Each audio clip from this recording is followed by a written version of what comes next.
Hello friends, आपका स्वागत है हमारे यूट्यूब चैनल ज्ञान प्रतिभा में। आज का जो हमारा वीडियो है वो है कक्षा 10 के छात्रों में हिंदी में गद्य खंड में संकलित पाठ का नाम है ममता, जो कि जयशंकर प्रसाद जी द्वारा लिखा गया है। तो इसके पहले आप छात्रों आपने वीडियो में देखा होगा कि मैंने आपको कुछ महत्वपूर्ण जो है गद्यांश पढ़ाए थे। तो आज हम उसी के आगे आपको कुछ अन्य जो महत्वपूर्ण गद्यांश हैं उनके बारे में पढ़ाएंगे। तो देखते हैं जो अगला जो हमारा अन्य महत्वपूर्ण गद्यांश है वो क्या है। तो वो है कि काशी के उत्तर में धर्मचक, विहार, मौर्य और गुप्त सम्राटों की कीर्ति का खंडहर था। भग्न, तृण, गुल्मों से ढके हुए प्राचीर, ईंटों के ढेर में बिखरी हुई भारतीय शिल्प की विभूति ग्रीष्म चंद्रिका में अपने को शीतल कर रही थी। जहाँ पंचवर्गीय बिच्छू गौतम का उपदेश ग्रहण करने के लिए पहले मिले थे, उसी स्तूप के भग्नवश की मलिन छाया में एक झोपड़ी के दीपालोक में एक स्त्री पाठ कर रही थी। तो ये तो हमारा क्या हो गया, गद्यांश हो गया बेटा। अब इससे जुड़े हुए हम प्रश्नों को देखते हैं कि हमारा पहला प्रश्न क्या है। तो हमारा पहला प्रश्न है कि उपर्युक्त गद्यांश के पाठ और लेखक का नाम लिखिए। तो इसके पहले भी वीडियो में हमने जैसा बताया था, ये प्रश्न अधिकतर सब में पूछा गया है। तो आप इसमें ऐसे भी लिख सकते हैं कि प्रस्तुत गद्यांश के पाठ का नाम ममता है और लेखक का नाम क्या है, जयशंकर प्रसाद है।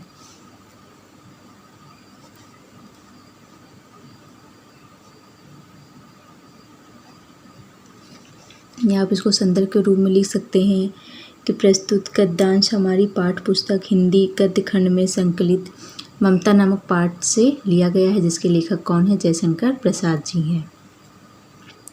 अगला हमारा प्रश्न है रेखांकित अंश की क्या कीजिए, व्याख्या कीजिए। तो इसमें जो रेखांकित अंश है इसकी व्याख्या करनी है, लेकिन हम आपको पूरे जो है गद्यांश की व्याख्या करके बताएंगे। तो कहा गया है कि काशी के उत्तर में धर्मचक, विहार, मौर्य और गुप्त सम्राटों की कीर्ति का खंडहर था। प्रसाद जी कहते हैं कि काशी के उत्तर में अनेक बौद्ध स्मारक थे। क्या थे, अनेक बौद्ध स्मारक थे और इन स्मारकों को मौर्य वंश एवं गुप्त वंश की शान बढ़ाने के लिए बनवाया गया था। किसकी, मौर्य और गुप्त सम्राटों की कीर्ति यानी शान, कहते हैं मौर्य और गुप्त सम्राटों की कीर्ति अर्थात शान को बढ़ाने के लिए इनको बनवाया गया था। भग्न, चूड़ा, तृण, गुल्मों से ढके हुए प्राचीर, ईंटों के ढेर में बिखरी हुई भारतीय शिल्प की विभूति ग्रीष्म की चंद्रिका में अपने को शीतल कर रही थी। और कहते हैं कि जो ये स्मारक अब जो टूट फूट चुके हैं, इनकी टूटी फूटी जो चोटियां हैं, दीवारें हैं, कंगूरे हैं, वो क्या बन गए हैं, खंडहर बन गए हैं। कहते हैं कि इन पर झाड़ियाँ आई हैं, पत्ते बिखरे हैं। क्या कहते हैं, इन पर झाड़ियाँ आई हैं और पत्ते बिखरे हुए हैं। और इन खंडरों को देखकर ऐसा लगता है, क्या लगता है कि ईंटों से ढेर में बिखरी भारतीय शिल्पी विभूति ग्रीष्म चंद्रिका में अपने को शीतल कर रही। कि ऐसा लगता है कि मानो ईंट के ढेर में बिखरी हुई जो भारतीय शिल्पकला है, उसकी जो आत्मा है वो ग्रीष्म ऋतु की चांदनी से स्वयं को शीतलता प्रदान कर रही है। वह फिर से देख लेते हैं कि कहा लेखक कहते हैं कि काशी के उत्तर में अनेक बौद्ध स्मारक है और इन स्मारकों को मौर्य वंश एवं गुप्त वंश की शान बढ़ाने के लिए बनवाया गया था। ये स्मारक क्या चुके हैं, टूट फूट चुके हैं। और कहते हैं कि जो इनकी टूटी फूटी चोटियाँ, दीवारें हैं, कंगूरे हैं, वो क्या बन गए हैं, खंडहर बन गए हैं और इन पर झाड़ियाँ उग आई हैं और पत्ते बिखरे हुए हैं। और इस खंडहर को देखकर ऐसा लगता है कि मानो ईंट के ढेर में बिखरी हुई जो भारतीय शिल्पकला की आत्मा है वो ग्रीष्म ऋतु की चांदनी में स्वयं को शीतलता प्रदान कर रही है। कहा गया है कि जहाँ पंचवर्षीय बिच्छू गौतम का उपदेश ग्रहण करने के लिए पहले मिलित थे, उसी स्तूप के भग्नावशेष की मलिन छाया में एक झोपड़ी के दीपालोक में एक स्त्री पाठ कर रही थी। कहते हैं कि पंचवर्षीय बिच्छू जो गौतम बुद्ध के 5 प्रथम शिष्य थे, 5 शिष्य गौतम बुद्ध के उपदेश ग्रहण करने के लिए काशी के उत्तर में स्थित उन खंडरों में मिले थे जो सारनाथ नामक स्थान पर स्थित हैं। तो कहते हैं कि पंचवर्षीय भिक्षु गौतम उपदेश ग्रहण करने के लिए पहले मिले थे। कहाँ मिले थे? जहाँ भी मैंने बताया कि जहाँ काशी के उत्तर में स्थित खंडहरों में मिले थे, जो सारनाथ नामक स्थान पर स्थित है। कैसे उसी स्तूप के भग्नावशेष में मलिन छाया में एक झोपड़ी में दीपालोक में एक स्त्री क्या कर रही थी? पाठ कर रही तथा भगवान का स्मरण कर रही थी। ये तो हमारा ये गद्यांश की व्याख्या होगी। हमारा अगला जो प्रश्न है वो काशी के उत्तर में क्या था? तो काशी के उत्तर में क्या था? काशी के उत्तर में धर्मचक्र था। क्या था? धर्मचक्र। यहाँ बताया गया काशी के उत्तर में धर्मचक्र, तो काशी के उत्तर में क्या था? धर्मचक्र था। तो ये तो हमारा ये हो गया। इसके बाद आइए देखते हैं बेटा हमारा जो अगला जो महत्वपूर्ण गद्यांश है हम उसके बारे में देखते हैं कि अगला जो हमारा महत्वपूर्ण गद्यांश है उसमें लेखक ने क्या कहा है। तो अगला हमारा महत्वपूर्ण गद्यांश है कि इसमें लेखक कहते हैं कि पहले गद्यांश हम पढ़ लेते हैं कि इसमें क्या कहा गया है।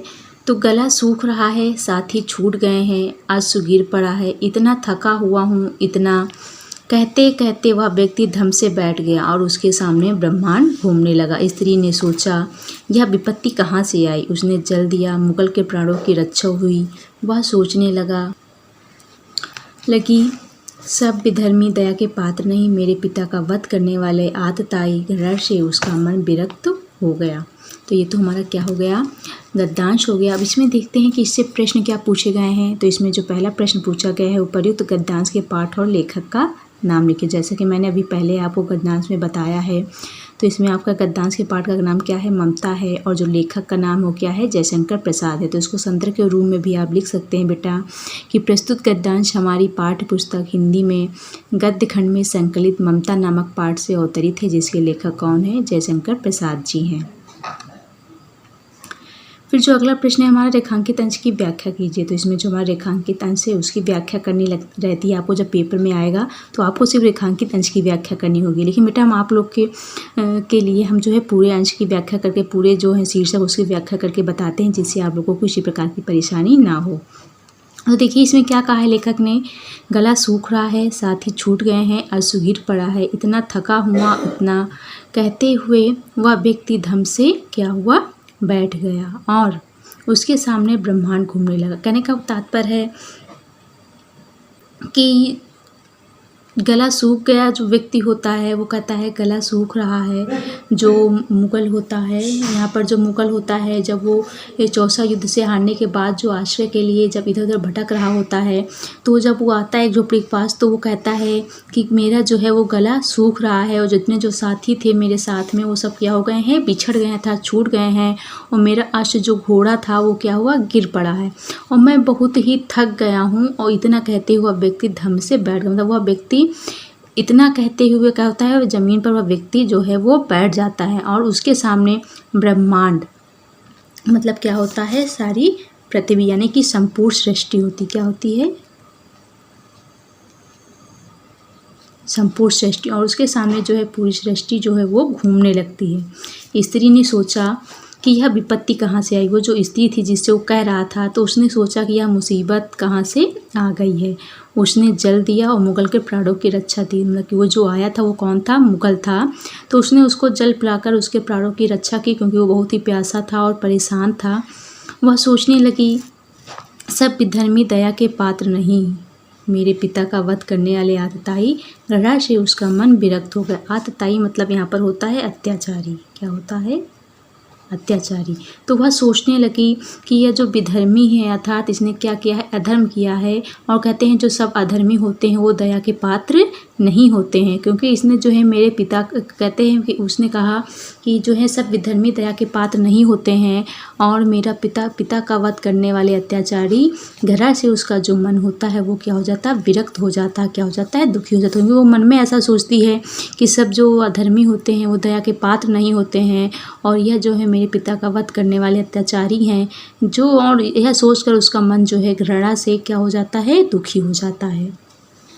तो ये तो हमारे संपूर्ण गद्यांश की व्याख्या हो गई।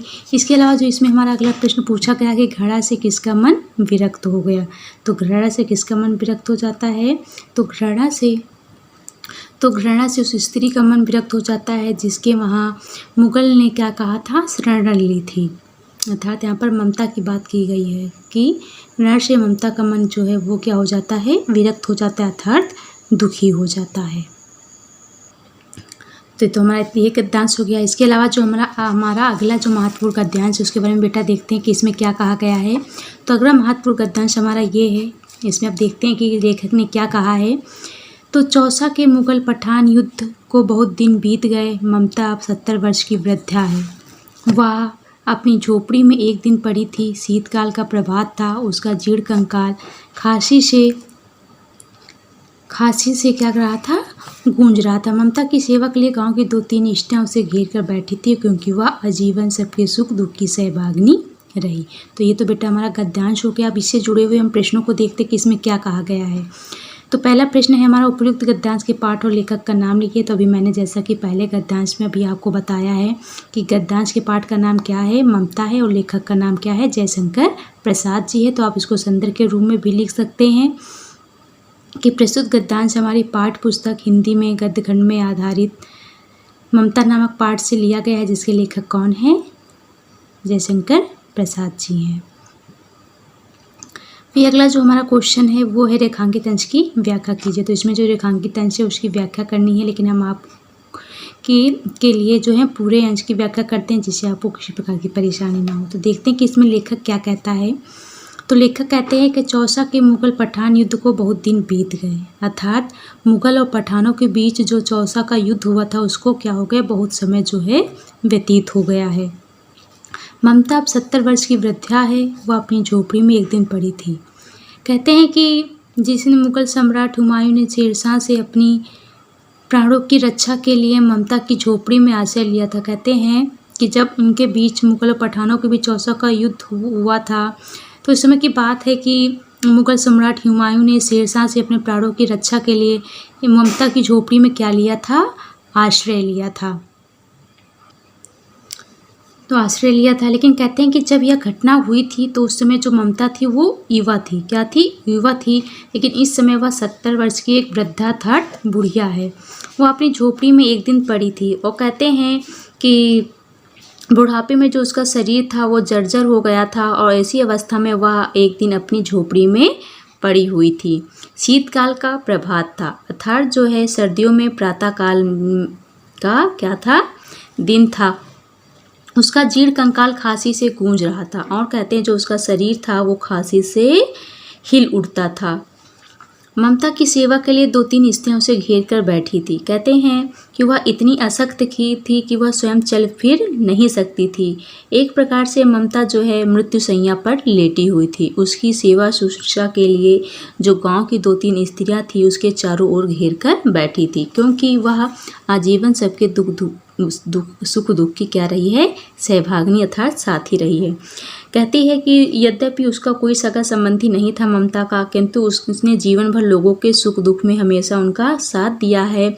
इसलिए उसके अंत समय में उसकी सेवा के लिए जो गांव की स्त्रियां थी, उसके सुख दुख में अर्थात जो गांव की स्त्रियां थी वो उसके पास जो है वो उपस्थित थी। तो ये तो हमारे गद्यांश की व्याख्या हो गई। अगला जो हमारा प्रश्न पूछा गया है, ममता को ग्रामीण स्त्रियाँ क्यों घेर कर बैठी थी। तो अभी जैसे मैंने बताया है कि गांव की स्त्रियाँ उसे घेर कर बैठी थी ममता की सेवा के लिए। तो ममता की सेवा के लिए ग्रामीण की स्त्रियाँ उसे घेर कर बैठी हुई थी, क्योंकि उसका शरीर जो एकदम अशक्त हो गया था, एकदम कंकाल की भांति जर्जर हो गया था, वो चल फिर नहीं सकती थी, और उसने हमेशा जो है अपने जीवन में लोगों की मदद की थी। इसलिए गाँव की स्त्रियाँ उसकी सेवा के लिए उसे घेर कर बैठी हुई थी। तो ये तो हमारे इस पाठ के ममता नामक पाठ के जो हैं कुछ महत्वपूर्ण गद्यांश थे बेटा, जो हमने आपको पढ़ाए। तो आज के वीडियो में इतना ही। धन्यवाद। Subscribe now and press the bell icon. Never miss an update.